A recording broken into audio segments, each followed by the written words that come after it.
Welcome to the channel of WeThePeopleOfEarth.biz.com.org. You pick your dot, we'll pick your, well, whatever. September 11th, 2012. We all remember that is a 911 day, an emergency day for the world. Of course, I'm not going to go into the history of all of that. What I'm going to talk about here is, well, the cause that created the impetus of the idea of the plan to buy the world.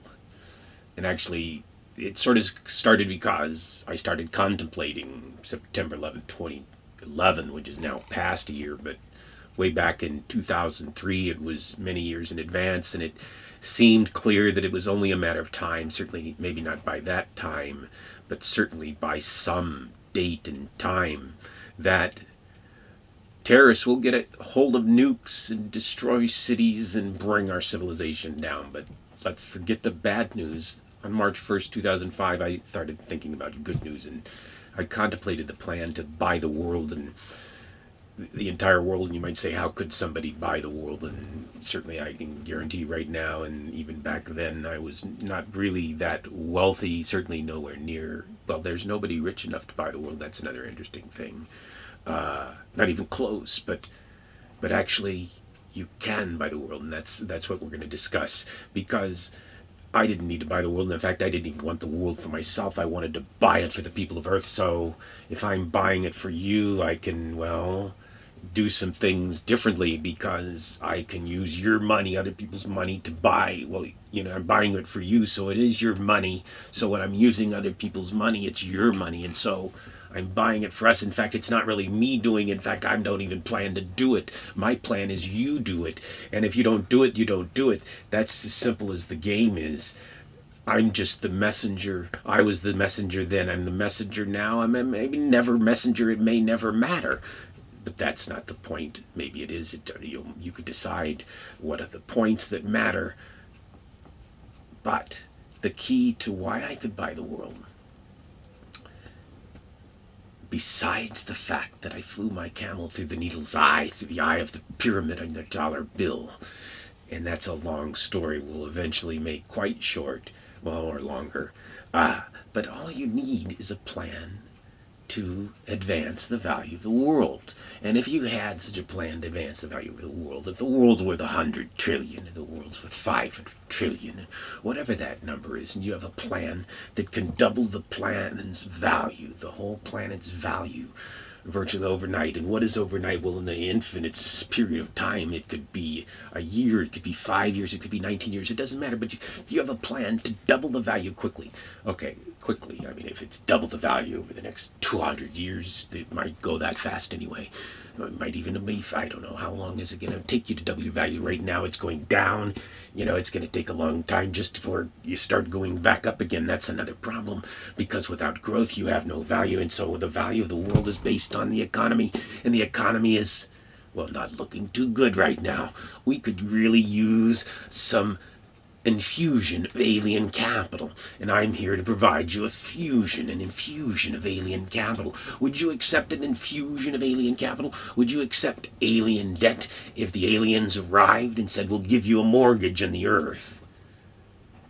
Well, actually, if they were smart aliens, they'd say, listen, we don't want your mortgage. Eventually you're going to go bankrupt and not be able to pay it. We just want a cut of your action. How about a cut of your action? We'll give you some money for a cut of your action. But anyway, let's get back to the point, not to the aliens, because that's just sort of a crazy analogy. But if you can increase the value by double, okay, if you do that quickly, then over time, then it's doubling and doubling again. It's going faster because you're raising that rate, even if the rate goes back to what so-called normality of growth is. But there's an exponentiation process here. If you can actually get this thing going by multiples, well, you get to a point where you have so much wealth that, well, see, that's the question. How much wealth can we legitimately have? And Well, the wealth is an illusion, and that's a longer part of the story of how I could buy the world, because your entire monetary construct is an illusion. I realized way back then it's really simple. First thing, it's only a matter of time. Between war is not an option. It's really not an option now. You talk about Iran. They get nukes, no problem. They're mad. They're not mad enough to go nuke on us. Well, maybe they will, and go back to your Armageddon as you think about it as a Bible, but I think it's in your head enough to scare you. The Armageddon in your Bibles are designed to scare you into the right thinking. And the right thinking is going to scare many of you because it involves creating a world of justice and peace and earth, a single global market, a single global security plan, a single global currency. That's the solution to the problem, and that to many of you will be quite scary. Anybody that would suggest that's coming along, whoa, those are the signs of the Antichrist. But I don't want to go there because let's not get biblical here, because that's only a side to the story later. Actually, it is a part of the thing. When you go to buy the world, let's get to the point, okay? You just can't avoid. If I'm going to take the world from where it is today to where it's going in the future, you can't avoid where it is today. And where it is today is that a high percentage of the people believe on what we call religions. And, well, if you do the math on those, they're predominantly, there's lots of them in the world, but there's like massive amounts.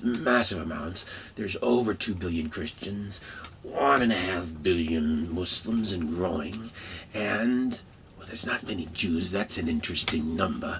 But then which is, I mean, in the few millions, and I think they're hiding their demographics. They must be secreting Jews all over the world, because they certainly don't. If you Google them up and do the demographics for Wiki, it doesn't seem like they have it right.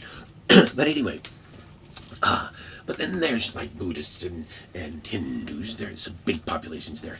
But once you get beyond that, there's many. But you can't really go forward with a story of the future without sort of understanding the story of the past. And really, the only way that we can bridge towards peace and justice on earth is to see the commonality, to see the common thread, to see the wisdom, and actually to see the God, the common God in all our religions. And to many of you that will seem to be blasphemy, but that's not.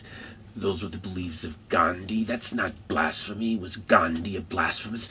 No, Gandhi saw that God was the same. But let's stop there and let's go into the plan to buy the world. You see, if you can create a scenario where the rich get richer, but then you ask yourself, what do the rich really need? Well, what do you do when you're Bill Gates rich? Well, he's trying to give it away. He's trying to change the world. So what could the rich get richer with? They could be founding fathers of the future of Earth. Those that are the greats, our goats, our greatest of all times, can be our leaders. Those, the sheep, can be sheep. But in order for us to trust our leaders to lead, they must lead for all of us. And we must be in the enterprise together. And what we will learn, because of the challenges of labor going forward, and I'll talk to a few of them, what we will learn going forward is that we must turn the world from its sort of labor capital model to a model where all people are capitalists. All people have a piece of the action.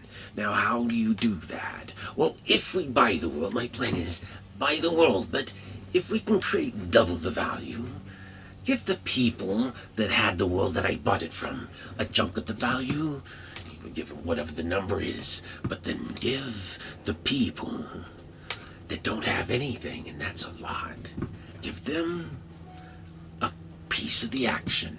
Now, it's not going to be like stock as you see, so they go out and cash it. No, it's going to be like irretrievable, and it's going to be stock that generates. They're going to be in the bottom line, the foundation, the startup, the foundation capital of the startup of the future of Earth. That'll be the ground floor opportunity business of all time, the enterprise of all the Earth that's going to coordinate and connect all the great global enterprises and resources and maximize the value of everyone on the planet and invest We'll be able to invest like crazy, restructure the global debt.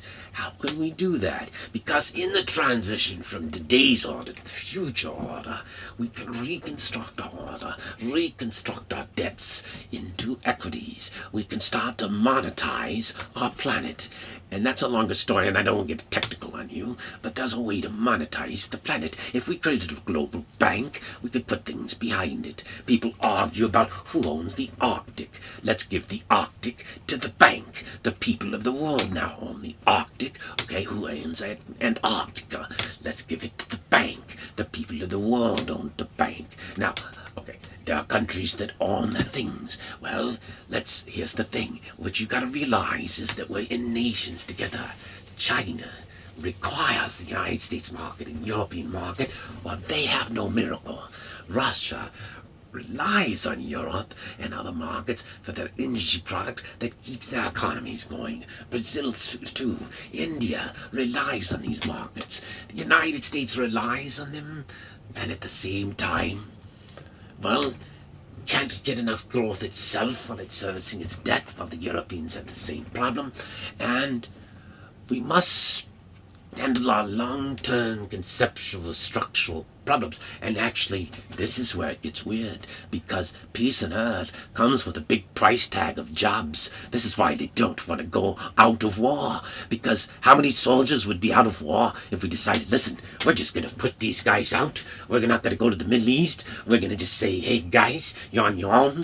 We're using drones. We're going to drone you out, although I highly don't recommend the explosion of drones, because I envision a future where drones become the weapons of terror. See, the weapons of today becomes the terrorist weapons of the future. We can't proliferate the weapons, but anyway, let's just think about it. If all of a sudden we start having justice on earth, we'll have to clean up the jails. We'll lose jailer jobs, and there's going to be lots of jobs being lost. But what we make up in the jobs lost for killing is we make up in the jobs of building, and we make up the jobs of building housing and food and the things that people know, the things that people measure value. See, it's not important, the monetary value of your paper, whatever your money is. But whatever money it is right here, it's not important what that value is. Well, it sort of is, and it's an exchange of currency, which is always important. And by the way, my currency that I propose is entirely virtual. Now, what is an entirely virtual currency? That means it's entirely a computer. It doesn't exist in paper. A computerized currency is entirely trackable. Well, what does the black market do when you track all the currency transactions? What do corrupt people do when their currency is moving around? How do you bribe people? It gets much more complicated. But beyond that, we can actually trace the currency, and then the currency itself could be our method of tax collection. That's right. We would be able to minimize what we know down to government, maybe to zero, make them parts of the enterprise. But the currency itself could have, like, the percentages. I'm just going to throw out a number, but if every currency transaction just took a 1%, and like you wouldn't need Visa and MasterCard, you just had 1%, it'd be cheaper than a Visa MasterCard transaction. And what we might be able to, if we did it cheap and everything, and really cheap enough, we might be able to like make that tax run some part of the government, and then maybe income tax at 10%, whatever those numbers are. They build them in the system, and they might be different in nations, but then those taxes are all collected, and they're all automatic, and they're all integrated into one system, and the system will have data, all of the data and information, and we'll have to deal with privacy concerns, but also we'll have to deal with the concerns of how do we deliver the best products to us, and we must use data and artificial intelligence to take our mind beyond our own mind. And that's where it really gets interesting. That's where we go quite far beyond where we are. And, well, I'll just stop here, because when I start talking, can you hear me now, Hal Watson? Can you hear me now, Hal Watson?